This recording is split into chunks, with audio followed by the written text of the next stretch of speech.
Picture this: a global superpower controlling territories across every continent, a nation whose money everyone trusts, a military presence that spans the entire planet. And then, in less than 2 weeks, it's all gone. Finished. Over. This isn't fiction. This happened to Britain in 1956. And if you think America is immune, you're about to get a wake-up call that'll change everything you believe about our future. The phone call that ended an empire. November 1956. Britain and France just invaded Egypt. Their military is winning. Tanks are rolling. Victory seems certain. Then the phone rings in London. It's Washington. The message is simple. Stand down, or we'll destroy your economy. We'll dump your currency. We'll block your emergency funding. We'll let you collapse. Britain blinked. 72 hours later, they retreated. The empire that once ruled a quarter of Earth's landmass just got humiliated by economic pressure. No tanks.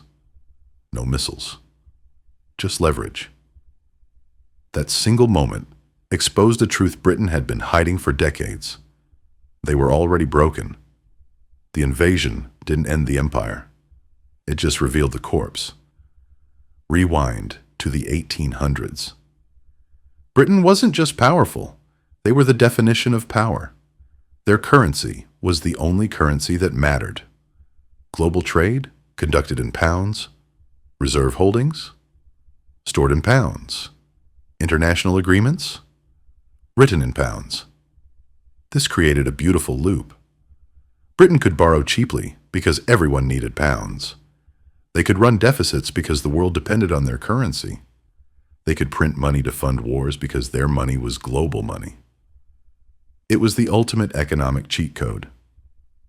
Meanwhile, American factories were quietly surpassing British production. American innovation was accelerating. American GDP was climbing past Britain's. But the pound stayed dominant. Because systems don't change overnight. The infrastructure was built. The habits were formed. Why switch when the old system still worked?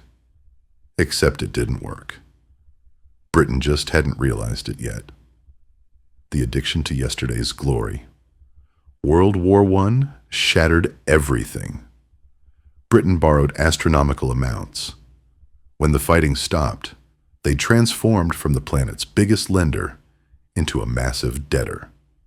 They owed everyone, especially America. Any rational nation would have adjusted, cut spending, reduced commitments, accepted the new reality. Britain did the opposite. In 1925, they made a catastrophic decision. Return to the gold standard at pre-war rates.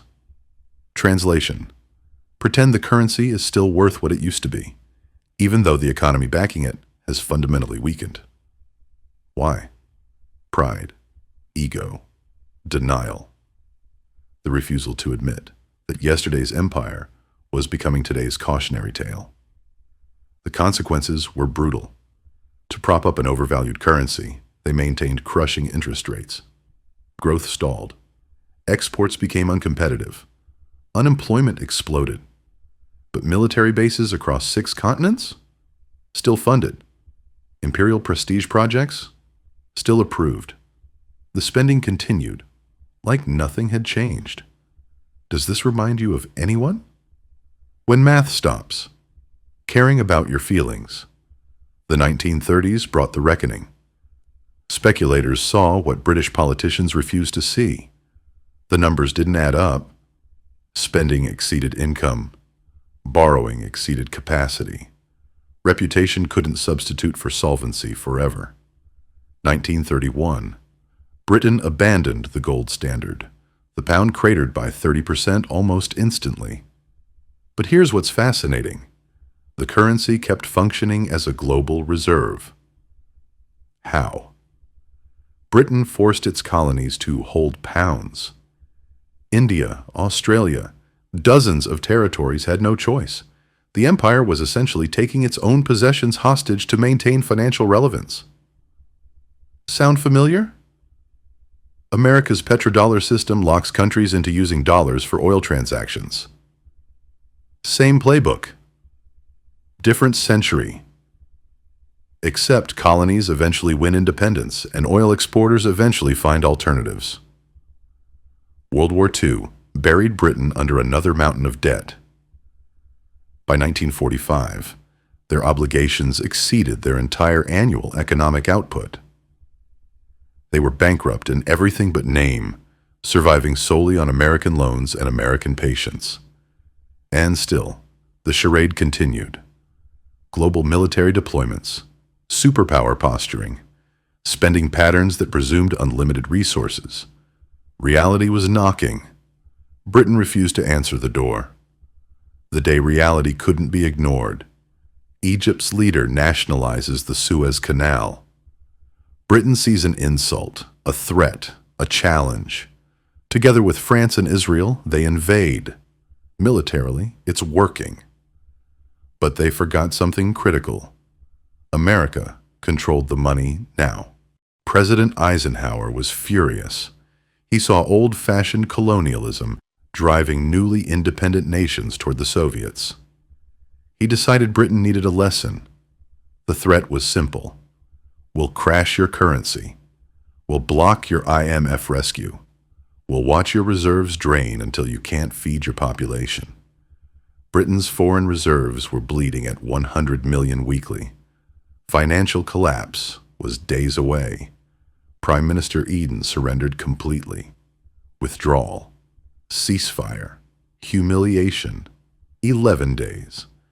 That's how long it took for centuries of dominance to evaporate once the creditors stopped playing along. Why Americans should be terrified. Here's where this gets personal. America today is running Britain's playbook step by step. Britain's debt reached over 200% of GDP after World War II. America's approaching 120% and climbing fast. We're adding trillions annually, borrowing billions daily to fund basic operations.